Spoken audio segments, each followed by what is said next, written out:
नमस्ते म विकास तपाईहरुलाई मैले सञ्चालन गरेको जापानिज भाषा क्लासमा फेरि पनि स्वागत गर्न चाहन्छु। आज हामीले पढ्ने विषय रहेको छ ना नि नु ने नो। सर्वप्रथम हामीहरुले पहिलो पार्टमा पढ्ने छौं जापानिज टोनमा कसरी उच्चारण गर्छ र टाइपिङ अक्षरलाई कसरी लेख्छ भन्ने बारेमा। अब सुरु गरौं पहिलो पार्टबाट।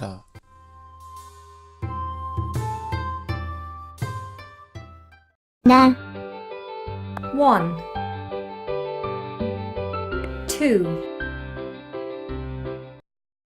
に 1 2 ぬ 1 2 ね 1 2 3 4 の 1 त्यसैगरी दोस्रो पार्ट सुरु गर्नेछु जुन पार्टमा हातले लेख्दा स्टेप बाइ स्टेप कसरी लेखिन्छ भन्ने बारेमा। अब सुरु गर्नेछु ना बाट। 1 2 यो चाहिँ दुई स्टेपमा सकिने गर्दछ। तपाईहरुलाई स्टेप लेखेर देखाउने छु। स्टेप नम्बर 1 स्टेप नम्बर 2 यसरी लेख्ने गरिन्छ। पहिले सिधा धर्का कोर्नुहोस् अनि सिधा धर्का कोरेको बीच भागबाट यसरी छड्के धर्का कोर्दिनु होला। यसलाई म यहाँ लेखेर देखाउने छु। 1 2 दुई स्टेपमा सकिने गर्दछ। यसलाई ना भन्ने गरिन्छ। अब त्यसैगरी नि लेखेर देखाउने छु। 1 2 यो पनि दुई स्टेपमा सकिने गर्दछ। अब तपाईहरुलाई स्टेप लेखेर देखाउने छु। 1 नम्बर स्टेप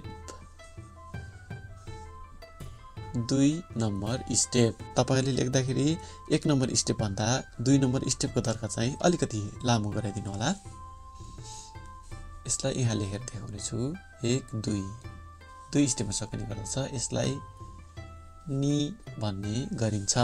अब त्यसैगरी तपाईहरुलाई नु लेखेर देखाउने छु। तपाईले इंग्लिशको साथ लेख्दा जसरी लेख्नुहुन्छ त्यसरी लेख्नु होला। यसलाई चाहिँ अलिकति बाङ्गो गराइदिनु होला। एक स्टेपलाई यहाँनेर बीच भागबाट यसरी काट्दिनु होला। यो पनि दुई स्टेपमा सकिने गर्दछ। अब तपाईहरुलाई स्टेप लेखेर देखाउने छु। एक स्टेप यसलाई बीच भागबाट यसरी काटेपछि यो चाहिँ दुई स्टेप हुने गर्दछ। अब तपाईलाई यहाँ लेखेर देखाउने छु। 1 2 यो चाहिँ नु हो। अब तपाईहरुलाई ने लेखेर देखाउने छु। एक स्टेप 2 स्टेप 3 स्टेप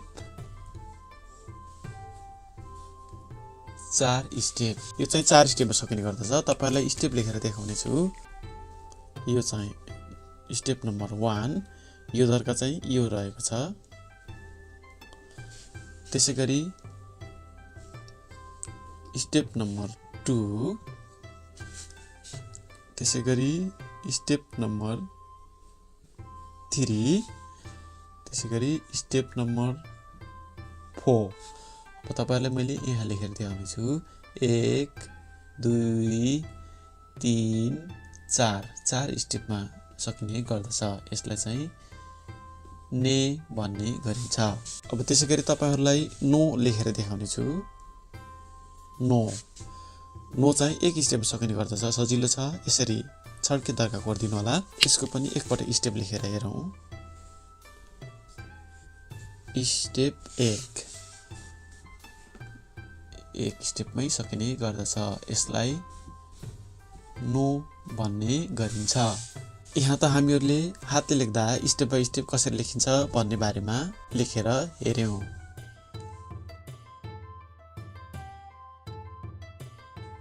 अब तपाईहरुमा तेस्रो पार्ट सिकाउन जाँदैछु जुन पार्टमा ना नि नु ने नो बाट हुने एक एकवटा शब्दको अर्थ लेखेर देखाउने छु। अब यसलाई ना भन्ने गरिन्छ यसलाई नि भन्ने गरिन्छ यसलाई नु भन्ने गरिन्छ त्यसैगरी यसलाई ने भन्ने गरिन्छ त्यसैगरी यसलाई नो भन्ने गरिन्छ अब यसबाट आउने शब्द चाहिँ नाबाट ना इ सु ना इसु म यहाँ नेपालीमा पनि लेख्दिने छु ना इ सु नाइसु भनेको NICE नाइस राम्रो नाइस भनेको राम्रो नाइस त्यसैगरी मैले निबाट आउने शब्द लेखेर देखाउने छु इबाट नि सानो चु कु त्यसैगरी ने यहाँनेर स्वर लम्बिनु भएकोले यसलाई ड्यास दिउँ मु निकु ने मु यहाँनेर मैले नेपालीमा लेख्ने छु निकु ने मु निकु ने मु भनेको लगभग तपाईहरुले बुझिसक्नु भयो होला NICKNAME निकनेम निकनेम भनेको उपनाम उपनाम काले गोरे काइला साइला यस्तो खालको नामलाई चाहिँ निकनेम भन्ने गरिन्छ अब त्यसैगरी तपाईहरुलाई नुबाट आउने शब्द लेखेर देखाउने छु नुबाट आउने शब्द नु यहाँनेर ड्यास यहाँनेर स्वर लम्बिन्छ दो रु यसलाई चाहिँ नेपालीमा पनि लेख्ने छु नु दो रु नुदोरु भनेको हामीले एकदम मन पराउने NOODLE नुडल भनेको चाउ चाउ नुडल चाउ चाउलाई चाहिँ नुदोरु भन्ने गरिन्छ अब त्यसैगरी नेबाट आउने शब्द लेखेर देखाउने छु नेबाट आउने शब्द ने जु मी यसलाई नेपालीमा पनि लेख्ने छु नेजुमी नेजुमी भनेको MOUSE माउस भनेको मुसा मुसालाई चाहिँ नेजुमी भन्ने गरिन्छ अब त्यसैगरी नोबाट आउने शब्द लेखेर देखाउने छु नोबाट नो इ जु नो इ जु भनेको NOISE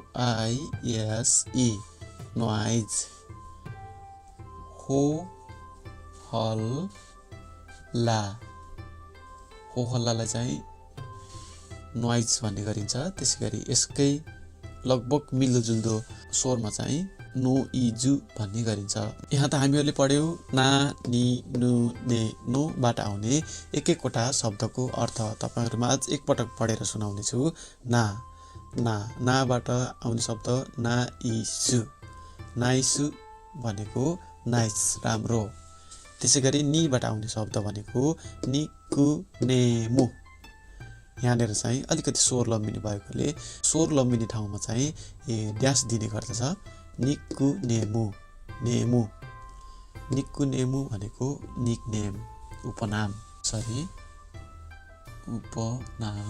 त्यसैगरी नुबाट आउने शब्द नुदोरु यहाँनेर चाहिँ अलिकति स्वर लम्बिनु भएकोले यहाँ ड्यास दिएको छ नुदोरु भनेको नुडल चाउ चाउ त्यसैगरी नेबाट आउने शब्द चाहिँ नेजुमी भनेको माउस मुसा नोबाट आउने शब्द भनेको नोइजु भनेको नोइज हो हल्ला आज हामीले यति नै गर्नेछौँ अर्को क्लासमा यसकै निरन्तरता तर फरक अक्षरलाई लिएर आउने नै छौँ अहिलेको लागि बिदा दिनुहोस् हस्त जय नेपाल